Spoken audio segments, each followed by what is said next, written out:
He was with me a long time. There's a whole story or two that I saw came out about him and what he did and, murders that he committed with me. He ended up in my crew. Sammy brought him to me. Sammy knew him. He was partners with his brother-in-law, who was a drug dealer.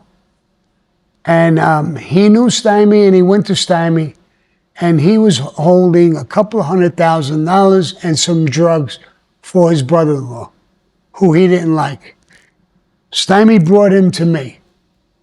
So I said, listen, we'll take the money, we'll take the drugs.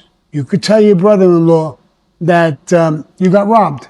Somebody came in and robbed you. We'll set up a fake robbery. And he was a little worried about his brother-in-law. His brother-in-law was a tough guy. So I told him, listen, don't worry about your brother-in-law. Tell him what we're telling you to say. If he gives you a problem, we'll kill him.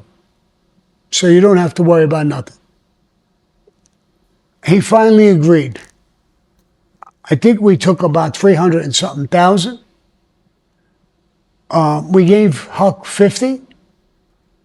I think me and Sammy split 100,000 each, and we put another 100,000 in, a little less than 100,000 into the crew. I made envelopes for everybody, and we backed him up. His brother-in-law didn't say shit, and then he told his brother-in-law he wasn't going to work anymore. He was hooking up with guys who were in the Mafia, who was me. I met his brother-in-law one day. I said, I understand Huck got robbed one day. Is everything okay with that? He says, yeah, we can't find out who it is. I said, Huck is with us now. If you ever need help to find out who did it, give me a holler. He left Huck alone. Huck came from a real scummy area. Once he got in and I started to like him, I helped him with some money and my connections in real estate. And we brought him to Bensonhurst, Brooklyn, with his wife and his kids. And he lived over there. And my wife got friendly with his wife, his sister-in-law, and people like that. And we stayed friends for a very, very long time. I proposed him to become a made guy in the Mafia, and he did become a made guy. Now, he didn't die a violent life. He's been in prison, which is a bitch to die there, more than likely. I know I wouldn't want to die in there.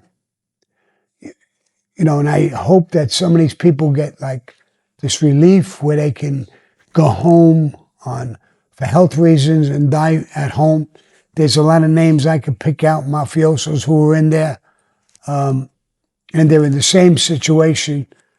They have long sentences, they did a lot of bad things, and they can't get out even when they're dying of cancer or dying in prison. Some people get out, a lot of people can't. And it's a bitch to die that way. Even though I was mad at Huck, because he had a contract to come out and kill me, he tried. I'm mad about that.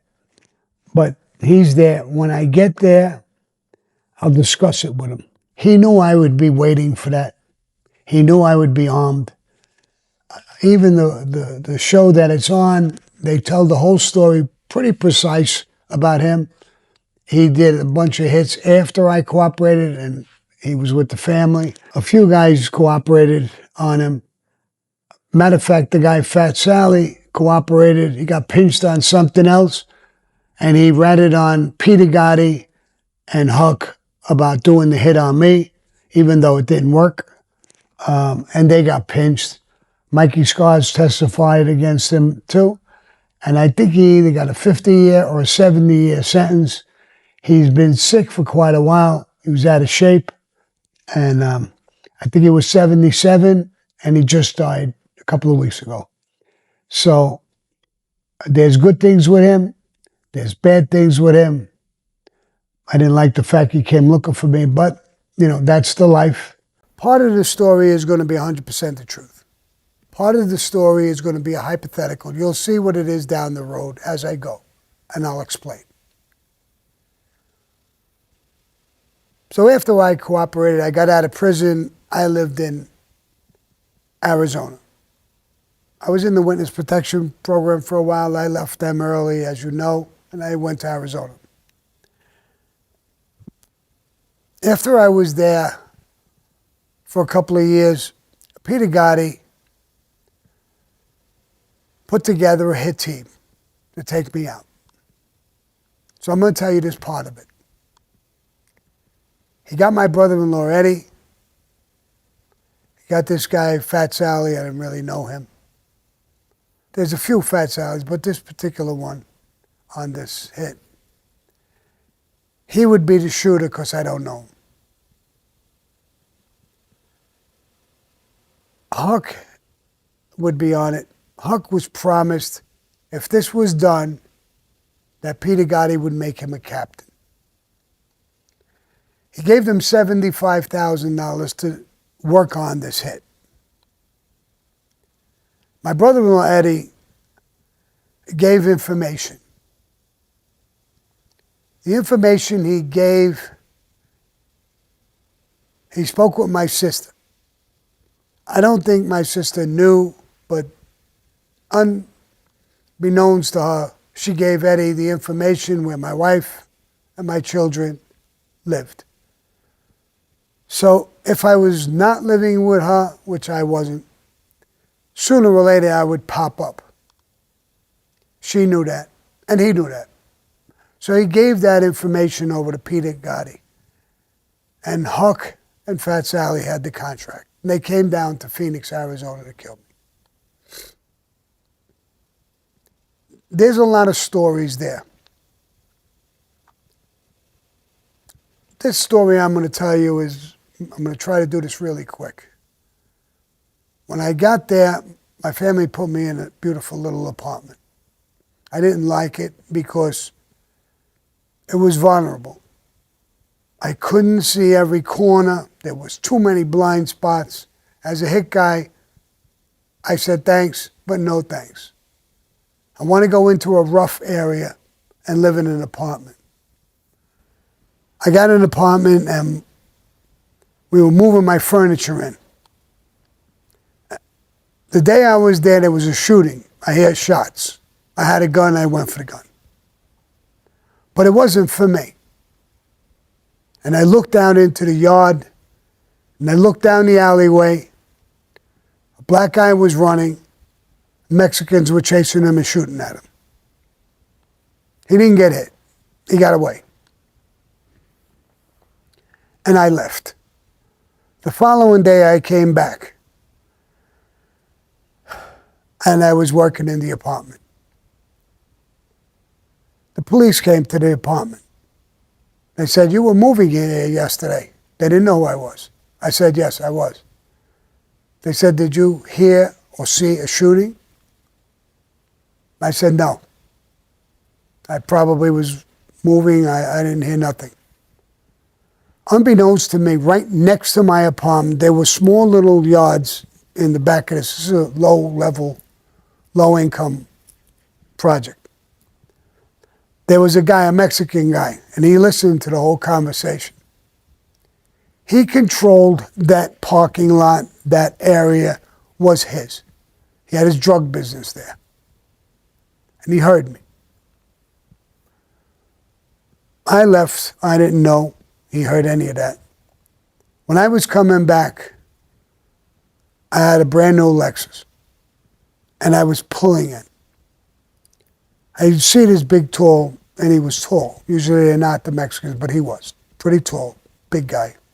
And he started walking to my car. I know I'm in a rough area.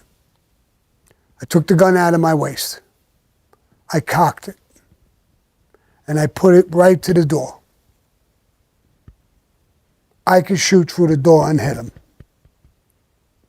Through the metal. They're not really metal, they're plastic, these fucking cars. So he came to the window, I opened the window, and he said, I heard you yesterday talking to the police. What about it? He said, you saw the shooting. I know you did. I live next door. You came out in the yard, you looked. But you told the police you didn't hear nothing, you didn't see nothing. This is my area.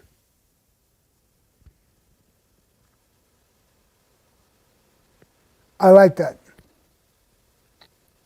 Turned around and left. I put the gun back. The next day he comes to me again. And he says, I want to ask you a question. What is it? Are you Sammy the Bull? Yeah, I am. I was armed. He said, I want to invite you. I got a party in my yard tomorrow with my family and my whole crew. I talked to them about you. One of them knew you were Sammy the Bull. He recognized you. I didn't know if I was going to go to this thing or not. I didn't know what their intention was. But I thought if there was going to be women and children and all that bullshit, and it's a small little yard, small little apartment, really, I took a shot. It was great. He introduced me to his whole crew. He said, listen, I know you may have problems, but nobody comes in this area, in this backyard, this parking area, unless they're buying drugs or they're undercover cops. We go after them. If they're undercover cops, they get so scared they show their badges and they go. They're buying drugs, they buy drugs, we let them go. If they come in here and they're not cops, they're not buying drugs, they don't belong here, we figure they're here to rob us and we're going to give them a tough fucking time. Now, if you have a problem with people and they come in this backyard, they're in trouble. I thought that was a great thing. Wasn't bad for me. I left and came back. My car was never touched. I would come back sometimes 1 o'clock in the morning and there were some guys, lookouts. They would see me come, they'd wave, they'd bang their chest with their fist. It was like I was one of them. I wasn't, but I was looked at that way, I guess, or trusted. So now there was a hit team from New York down there. But they couldn't find me. It took a while. And then they passed where I had my construction office and my daughter was coming out. They knew my daughter. They said, that's got to be his office. That's his daughter. They started laying on the office. But I had it in an area that was all industrial. It wasn't easy to come and get me. It's all open. I would see you. He told Sally, says, I'm not going to go near him. I guarantee he's got a gun. I guarantee he's not going to run. And he's going to come to kill us, I'm telling you. He don't know you. Fat Sally heard that and he was like, nah, I'm not doing that either. They try to invent something that spins and shoots shotgun shells because they knew every day when I would leave, I'd stop by this this stop sign, and they had this machine half buried, and they would press a button. Didn't work. They didn't even try it. They tried to get Tato's son, Charlie, because he was a hunter. He was a great shot. He hunted 3-4 times a year, every year. Great shot. And they went to him, and they said, there's a building across the street, it's a couple of 100 yards, and you could pick them off easy from there. He told them to go fuck themselves. They said, Pete sent this order down. He said, tell Pete to go fuck himself. I love the guy. I don't want no part of this. And he pulled away. He refused an order which you're supposed to get killed for, but he did it anyway. Pete was no tough guy. He was a complete jerk-off.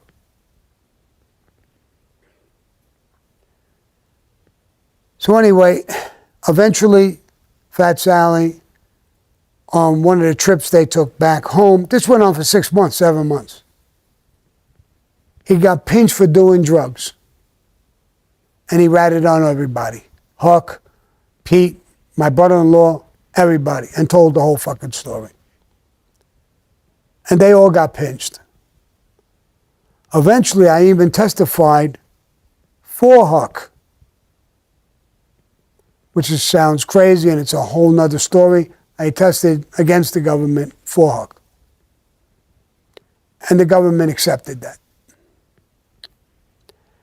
Now I'm going to get into the hypothetical part because I was in a conversation. That's truth. What you just heard is fact. Court documents, records. If that's Alan cooperates, it's not me, it's him. And I know the whole fucking story yet and everything. So here's the hypothetical. The guy was asking me, would you sit and talk with Huck? You testified for him. Would you sit and talk with him if he gets out? And I said, yes, I would. I would want two of my people to bring him into my apartment and sit down and talk. So what would you do? And here's what I would do. They would bring him in, they would sit across from me, right behind the camera where Zaza's sitting. And that would be Huck. You, Zaza, you would be Huck. There'd be two guys on either side. I would be sitting right here at this distance. He would see the gun under my shirt on my waist.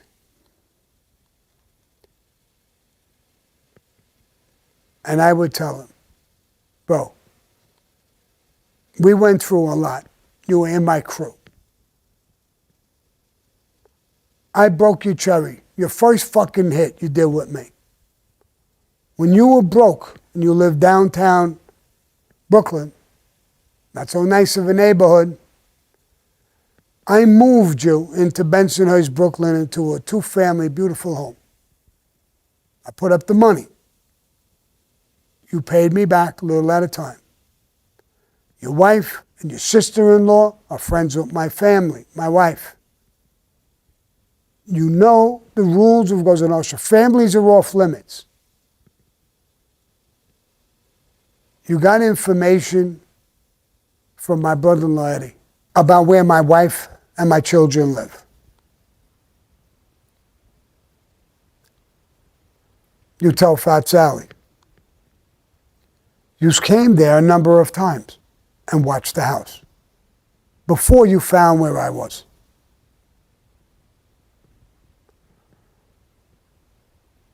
This is behind us. This is today. We're going to be honest with one another. You're a friend of ours. I made you a friend of ours.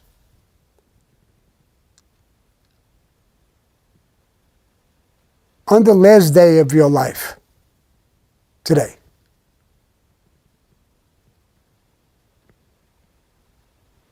you brought these people to my fucking house with my wife and my kids. Would you shoot me in front of them? Would you leave my body pouring out fucking blood in front of them? If they saw it, or they were there, would you kill them too?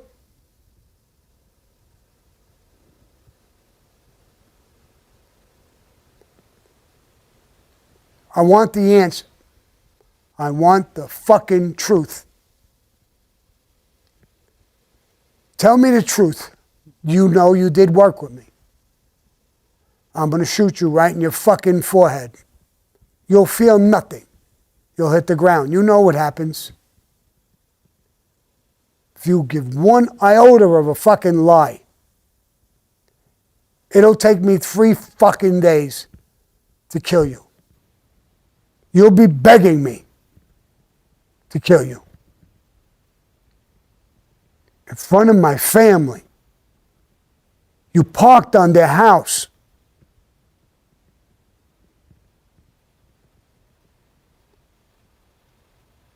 We were brothers according to Cosa Nostra. And aside from Cosa Nostra, the things I did for you.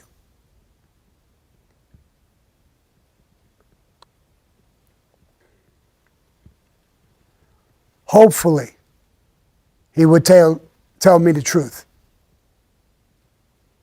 and I would shoot him in the head. If he didn't, would have been the worst 3 days of his fucking life. And then die anyway. That's the hypothetical. I'm answering the fucking question that come from somebody else, from him. That's the hatred I have for him, or had for him. Even with that hatred, I testified in court for him, not against him. Prison, jail, that's life. That's one thing. Goes an usher between me and him. That's our thing.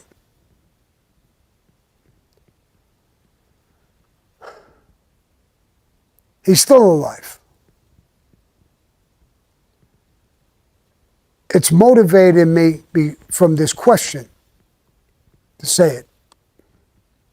I hope he gets this tape.